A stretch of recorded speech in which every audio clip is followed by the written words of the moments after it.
Welcome back to Simply Holistic. Dr. Tony here. We touched in the last video we're talking about cortisol. We touched on the fear and arousal, the gland and the hormones, how cortisol impacts both fear and arousal. I want to actually kind of dwell on that comparison for a minute.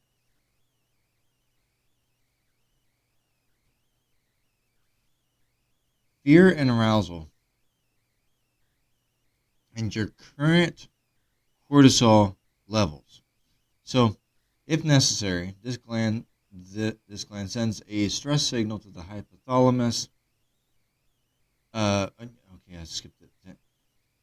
This is responsible for processing fear and arousal and determine the appropriate responses. Then, if necessary, sends a stress signal to the hypothalamus. Fear and arousal. How this is tied to cortisol. We live in, think about this for just a minute. Perhaps I should finish that little excerpt. Okay. The hypothalamus activates the sympathetic nervous system. Adrenal glands release a surge of catecholamines such as epinephrine, the shot, people that need that. This results in effects such as increased heart rate and respiratory rate. Increased heart rate and respiratory rate, which comes both from fear and from arousal.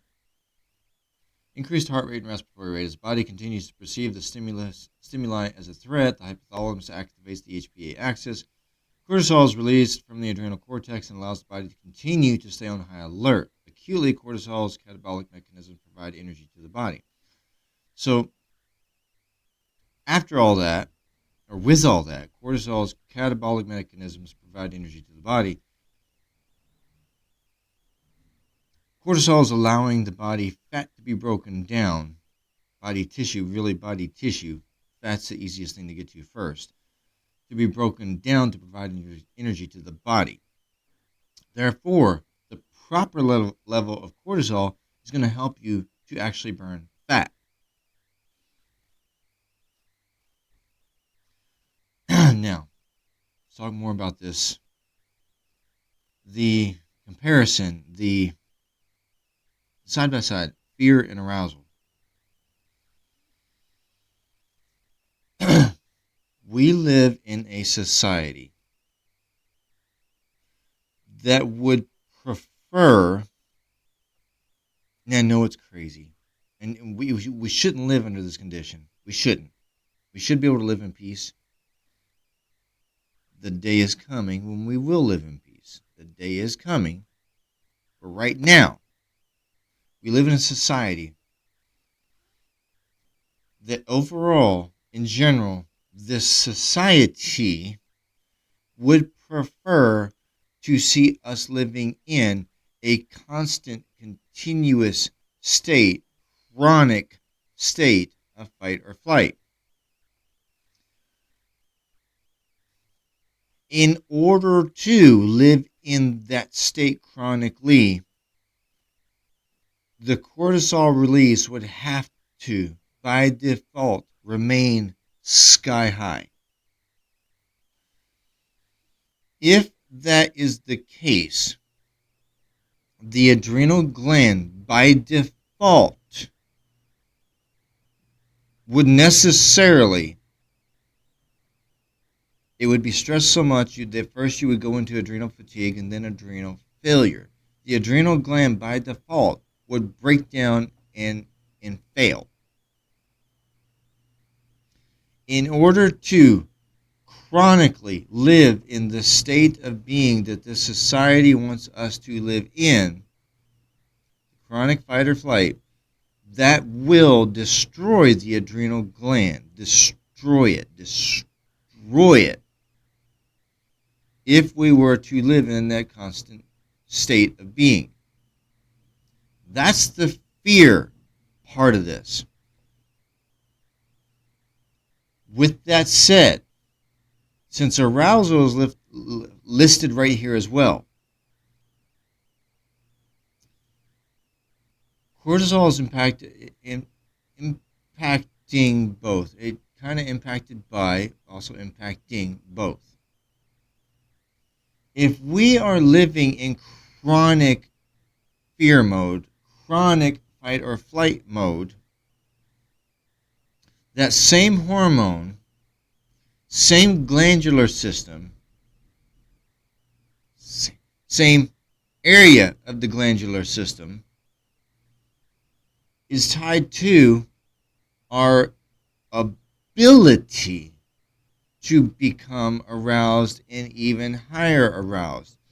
If we are able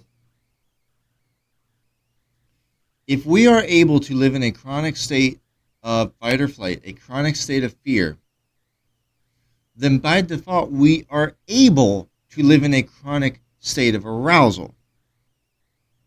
We are able, therefore, to live in a chronic state of arousal. I'm not saying that you want to live in a chronic state of arousal. I'm not saying that you want to live in a chronic state of fight or flight. But if, by default, if the body is able to sustain a chronic state of fight or flight, that means that the body is able to sustain a chronic state of arousal. So not that we want to, but which would be preferred? Which state of living, I almost said which state of being, but the terminology there though. Which state of living, if you had your choice, would be preferable to live in a chronic state of fight or flight or a chronic state of arousal? If you're seeing somebody, if you're married, my bet is you would both rather live in a state of arousal. You would both benefit from that rather than a state of, I didn't say chronic state of arousal. So if you're seeing somebody, if you're married, if you have that special partner, my bet is you would rather live in a chronic state of arousal. You would both benefit from that rather than living in a chronic state of fight or flight where you never know which way is up, always paranoid, you're always taking all these steps to safeguard your safety, to safeguard yourself. And okay, with that said, I fully understand that in some communities it comes as a way of life. This state of living in some communities it just comes as that way of life to live in that community. I get it. I have personally lived in some of those communities. I fully understand that the necessity of living in that chronic state of fight or flight, some of the places that we have had to live. Still, the question remains, even for that, even for you, if you had your choice between a chronic state of arousal and a chronic state of fight or flight, if you had your choice, which one would you prefer? Wouldn't the chronic state of arousal be really far better? So this is tied to your cortisol, tied to your adrenals.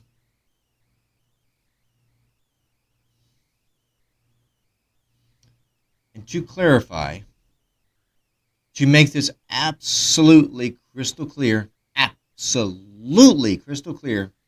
to clarify, I am not in any way suggesting, medically, as a healthcare provider, I am not directing people that they should stay in this constant state of arousal. I'm not doing that. Absolutely, to be clear, to be crystal clear. Granted, people have fetishes, blah, blah, blah, but I am not here suggesting that you should live in a constant state of arousal. But the question remains, since society is set up to cause us to live in a constant state of fight or flight, which of those states would be preferable? Okay, get that out of the way. So, The state of fear and state of arousal, both are tied to the same glandular systems, the same hormones. So logically, if you're living in the chronic fight or flight, you're not going to be able to shift so easily and live in arousal. It's going to be a hard shift to make. Yes, this impacts your sex drive. Actually, it does. This directly impacts your sex drive. Therefore, your daily sex life, weekly, monthly, whatever yours is, your sex life in general. If you are living in that chronic state of fight or flight, you're not starting from zero to enter the state of arousal. Okay, are you following this? You're not starting at zero. Normally, let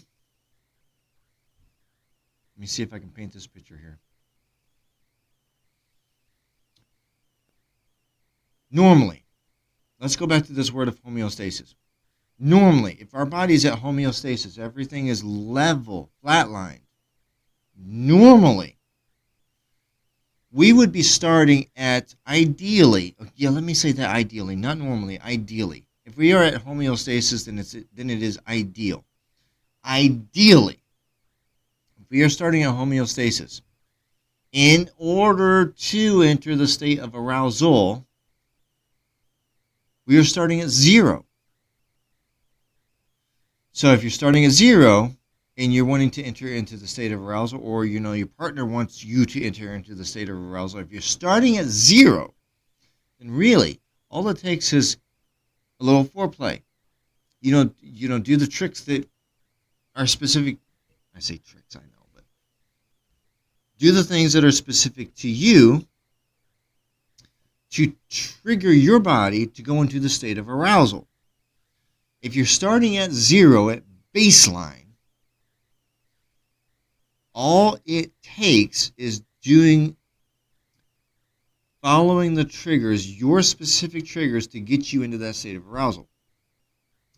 However, if you are living in the state of chronic fight or flight, not temporary fight or flight, but chronic fight or flight, you're no longer starting at baseline, at zero. You're not. There's two choices there.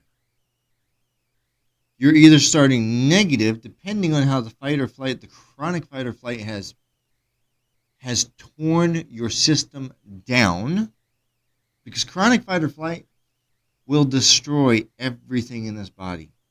Chronic fight or flight will destroy everything, everything, everything, everything, lungs, everything in this body. Chronic fight or flight will destroy your body. So, if you're living in chronic fight or flight, you're not starting at baseline. Depending on the length of the chronic fight or flight that you've been in, you are either starting, here's baseline, here's arousal, here's baseline, here's fight or flight, here's baseline, here's chronic fight or flight, down here negative. So depending on how long you've been in that state, you're either starting somewhere in here, chronic fight or flight, which means, yes, your hormones are already active over here. The cortisol is already going. The glandular systems are already going. The body systems are already in place. But you can't just come back to baseline and just start the triggers for arousal. You can't do that. This stuff's already going. You then have to shift these systems and these signals. Shift them from chronic fight or flight to arousal. So you're no longer starting at baseline. There's a shift. Okay, let me state this. This that I'm showing right now is actually best case scenario. Best case. So here's arousal. Here's where you want to be. Here's where you are, chronic fight or flight. You have to shift these. In other words, it's not just the foreplay triggers that need to come into play. It's not just that. First, since there's this chronic fear, this fear has to be turned around. Because you're not going to be living in fear. Okay, acutely in the moment. If it's fear, acutely, immediately in that moment, you could turn that fear into arousal. You could. Right here above baseline. You could just shift it and turn it into arousal. You could. People do that to break the state of fight or flight. That is possible. Our body systems will do that.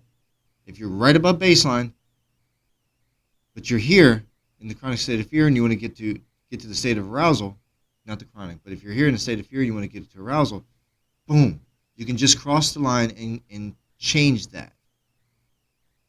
But the arousal up here, and if you're here, it actually requires a shift.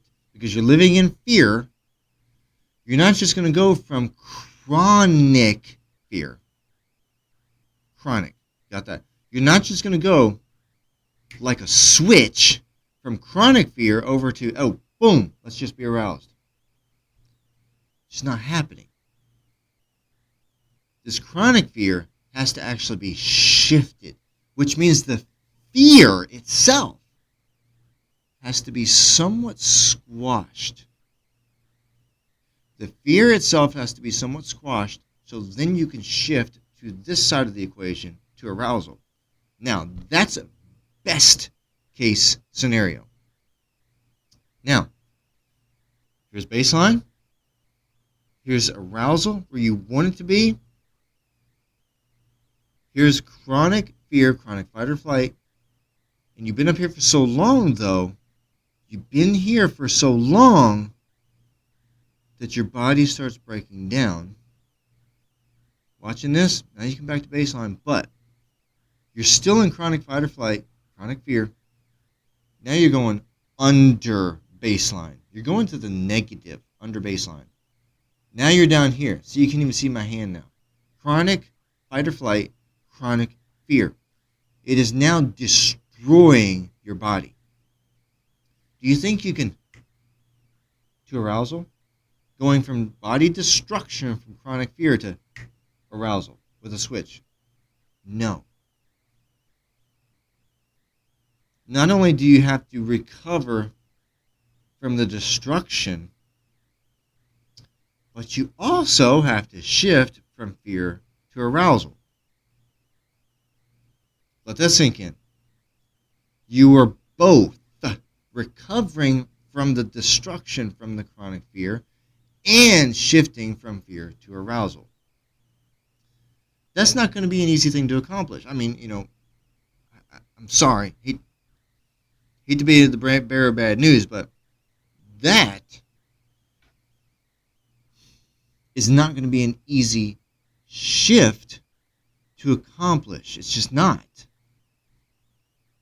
Okay, with that said, I want to touch on something else real quick too. We're going to go slightly into the next excerpt. Oh, actually, no, let me restate the ending of this present excerpt. Because I touched on cortisol actually breaking down your fat to make energy. So, over here on the chronic fear side, in the beginning, cortisol is going to be helping you to burn fat because you need that energy. The chronic fight or flight. In the beginning, cortisol is helping you to burn fat in that state. The longer you stay there, the more chronic it becomes. Other hormones come into play, which then stops the body from burning the fat. It stops it. Because then your body's shifting gears saying, ooh, I have to hold on to this fat for fuel because I don't know when this chronic fight or flight is going to stop. So then your body shifts gears and it actually sabotages what the cortisol has been doing. And then you're going to hold on to the fat by living in chronic fear. On this side, chronic arousal. Okay. Chronic arousal. When your body is here, the cortisol is peaking and you're chronic arousal. These hormones here are not going to act the same way on this side. If you're in chronic arousal, the other hormones that are stopping the fat from burning are not going to be in effect over here because you're not living in fear. In fear, those hormones stop the fat from burning. They hold on to it. Therefore, you accumulate the fat. Over here, you don't have that fear, so those hormones aren't in place or aren't active. Therefore, if you can manage to get yourself living in chronic state of arousal, again, I'm not suggesting that that is a state we need to live in. Before somebody calls me a pervert or messed up or whatever words you decide to use, I've heard the worst of them. You're not throwing anything new at me, by the way. I've heard the worst of them, been called the worst of them. With that said, if you could manage to get yourself to stay in that chronic state of arousal, you're not going to have these hormones sabotaging your weight loss. Your okay, not necessarily weight. It would be weight loss, but your fat burning. You're not going to have these hormones sabotaging your fat burning, because if you're living over here in this chronic state of arousal, not only are you ideally with a partner performing more physical activities that burn more calories, not only are you doing that ideally with your partner, you both are benefiting from it, but then your body will be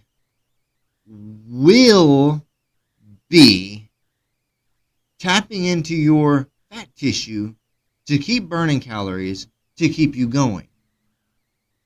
So, as a fun example, let's say that you get yourself into this chronic state of arousal and you also put yourself through a calorie restriction.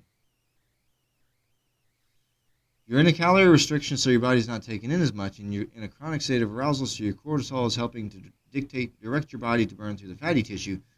Combined with the calorie restriction, you're performing activities that by default are raising your metabolism, raising the internal fire to help burn the fat tissue. The cortisol is helping direct the body to burn the fat tissue, so you've got all that going on. In combination with the calorie restriction, are you getting this picture here? Combine the chronic state of arousal with a slight calorie restriction, then obviously don't go overboard on either one of these areas. We don't want to damage your body. But if you're in that chronic state of arousal and you're in a slight calorie restriction, then your body's going to be tapping into and burning the fatty tissue that's on your body, and in combination with using additional calories to perform the activities that the chronic state of arousal is leading to, you see you have the whole picture going on there. Your body's tapping into the internal fire, the metabolism is being boosted up. We're not sabotaging the fat burning with the fear hormones. We're not sabotaging that. Calorie restrictions coming in, so your body's not feeding, not depositing as much as it was before, and then we're burning more. Who needs ketosis? Who needs to live the ketogenic lifestyle? That's really that's the whole.